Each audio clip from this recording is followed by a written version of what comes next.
అందరికీ praise the lord.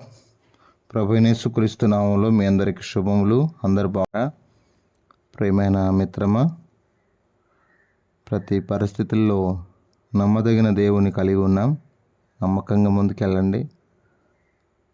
ప్రభువే మనకు తోడై ఉండి మనల్ని గమ్యస్థానాన్ని చేరుస్తాడు. అలసిపోవద్దు, సలసిపోవద్దు. నిజంగా ఇస్సాకు మిక్కిలి గొప్పవాడు అగు వరకు క్రమక్రమంగా అభివృద్ధి పొందించిన దేవుడు మరి నిన్నెందుకు గొప్పవాడిని చేయలేడు? మొర్దెకైను గొప్పవాడు చేసిన దేవుడు, యెహోషువను గొప్పవానిగా చేసిన దేవుడు, అబ్రహామును గొప్పవానిగా చేసిన దేవుడు, మోషేను గొప్పవానిగా చేసిన దేవుడు నిన్ను కూడా గొప్పవాడిగా చేస్తాడు. మిత్రమా, మర్చిపోవద్దు. రండి దేవుని వాక్యంలోకి వెళ్దాం. ఆది కాండము 27వ అధ్యాయము 28వ వచనం. విస్తారమైన ధాన్యము ద్రాక్షరసమును దేవునికి అనుగ్రహించునుగాక. విస్తారమైన ధాన్యమును ద్రాక్షరసమును దేవునికి అనుగ్రహించునుగాక. ఈ భూమి మీద మనకు కావలసిన సమస్తాన్ని కూడా విస్తారమైనటువంటి, అంటే రాబోయే కరువును గురించి కూడా ఈ మాట మనకు తెలియజేయబడుతుందన్న విషయం అర్థమవుతుంది. అర్థమైందా? అంటే యాకోబుకు దేవుడిస్తున్న, అనగా తన తండ్రి ఇస్తున్న దీవెన మనం చూస్తున్నాం. విస్తారమైన ధాన్యము. చాలా ఇళ్లలో కూడా కరువు, సరైనటువంటి జీతం లేక, ఉద్యోగం లేక, పిల్లలకు సరిగా తిండి పెట్టుకోలేక ఎంతమంది బాధపడుతుంటారు పాపం. బాధపడే వాళ్ళు లేరా అంటే ఉన్నారు. పిల్లలు ఆశించింది మనం అంటే కొంతైనా కనీస అవసరాలు కొంతమంది వ్యర్థం చేస్తుంటారు. ధనం ఉంటే మాత్రం అన్ని రెస్టారెంట్లుగా పోతుంటారు, అది వేరే విషయం. ఈరోజు రెస్టారెంట్లో పోవడం ఎక్కువైపోయింది. ఎంజాయ్. దేవుని పిల్లలే, నేను చెప్పేది బయట వాళ్ళు కాదు, దేవుని పిల్లలే అండి. నేను బయట వాళ్ళ గురించి మాట్లాడట్లేదు. అంటే ఎవరో కష్టాలు ఇబ్బందుల్లో ఉన్నారు, వాళ్ళని పరామర్శిద్దాం, కనీసం భోజనం లేని వారికి ఇద్దాం, ఇంట్లో చక్కగా చేసుకొని తిందాం అన్న విషయం అయితే నాకు తెలిసి కష్టమే. చాలామంది ఉద్యోగం ఉందా, ఏ రెస్టారెంట్ బాగుంటుంది, వెళ్దాంపా అంటే అదన్నా భోజనం అంత ఆరోగ్యం అంటే ఆరోగ్యం కాదు. మన ఇంట్లో చేసుకునే భోజనం కంటే అంత యోగ్యమైందేం కాదు. అంటే రెస్టారెంట్లోకి పోవడం అలవాటైపోయింది ఈరోజు చాలామందికి.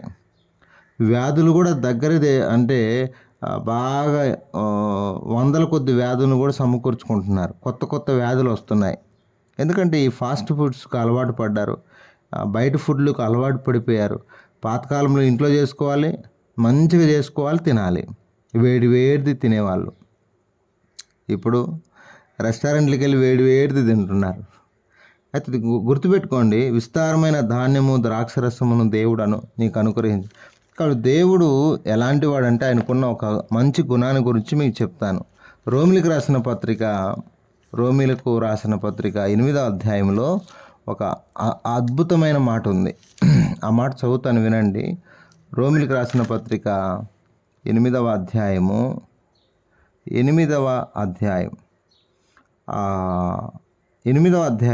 32వ వచనం. తన సొంత కుమారుని అనుగ్రహించుటకు వెనుతీయక మనందరి కొరకు ఆయనను అప్పగించిన వాడు ఆయనతో పాటు సమస్తమును మనకెందుకు అనుగ్రహింపడు? అంటే సమస్తాన్ని అనుగ్రహించేవాడు. మన అవసరాలు ఆయనకు బాగా తెలుసు.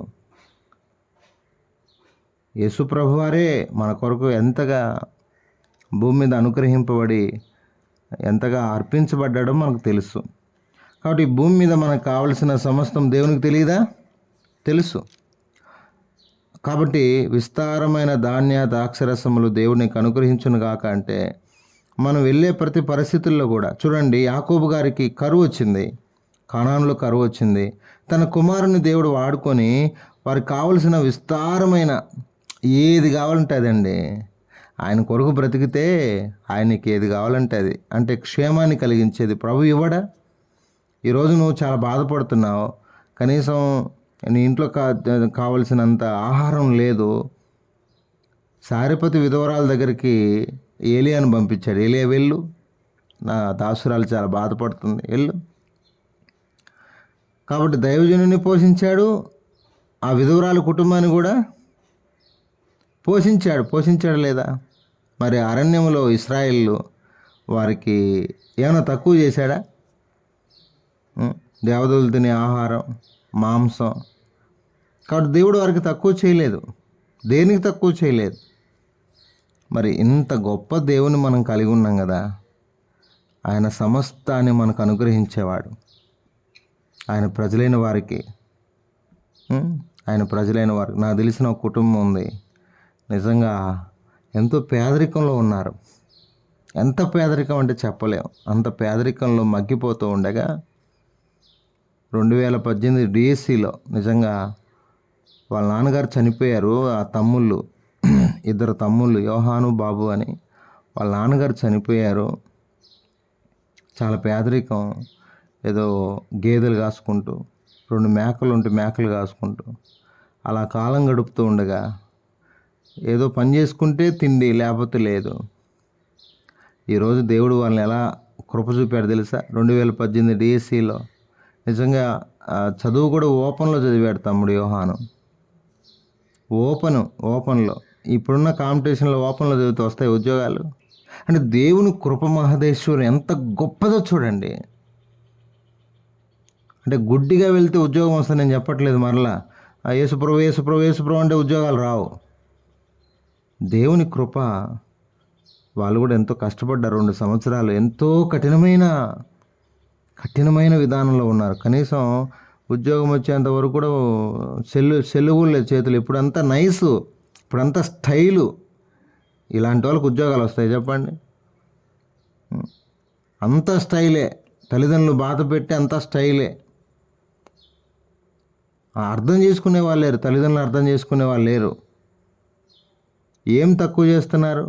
ఈరోజు కనీసం బతకడానికి కూడా ఏదైనా ఒక చిన్న ఉద్యోగాన్ని కూడా సాధించలేని పరిస్థితి.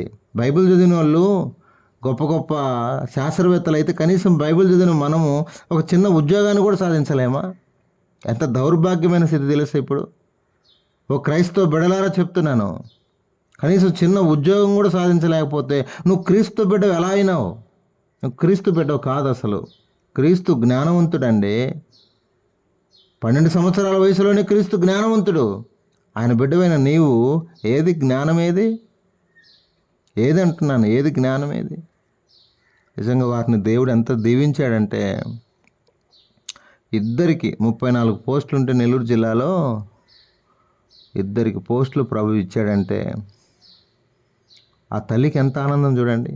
ఈరోజు చక్కగా ఒక ఇల్లు కూడా కొనుక్కొని సంతోషంగా కావలనే ప్రాంతంలో ఉన్నారు. తన చెల్లెలు కూడా దేవుని దయ వల్ల వివాహం కూడా చేశారు. అట్లా ఎందుకు చెప్తున్నానంటే, దేవుడు విస్తారమైనటువంటి వాటిని అన్నిటిని కూడా కాబట్టి ధాన్యము, ద్రాక్షరసం సమస్తాన్ని కూడా దేవుడు అనుగ్రహించేవాడు. అంటే కావలసిన పోషణను ప్రభు ఇస్తాడన్న విషయం మనకు అర్థమవుతుంది కదా.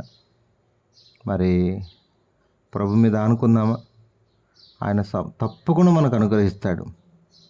మనకు కావలసినవన్నీ కూడా ప్రభు మనకు అనుగ్రహించినట్లు ఆయన సహాయం చేయనుగా ప్రార్థన చేస్తాం. పరిశుద్ధమైన తండ్రి, నువ్వు ఇచ్చిన ఈ మంచి మాటల కొరకు స్తుతిస్తూ, మా ప్రియులకు కావలసినవన్నీ కూడా నేను అనుగ్రహించండి. ఎవరికైతే నెమ్మది లేదు, శాంతి లేదు, సమాధానం లేదు, ఆయన నా ప్రభువా, కుటుంబాల్లో రకరకాల పరిస్థితులు, జగడాలు, ఆయన వాటన్ని తెప్పించండి. మా ప్రియులకు కావలసినవన్నీ అనుగ్రహించండి. కావలసిన పోషణ, సంరక్షణ సమస్తాన్ని దయచేయమని, మీరే మహిమ పొందమని అన్నయ్య మా కొరకు ప్రార్థించండి. మా పిల్లల జాబ్స్ కొరకు వివాహాల కొరకు ప్రార్థించండి. ఎవరైతే కోరుతున్నారో వారికి కూడా మీరు సహాయం చేయమని యేసు పరిశుద్ధ నామములో ప్రార్థన చేసి అడిగి వేడుకుంటున్నాం తండ్రి. ఆమేన్.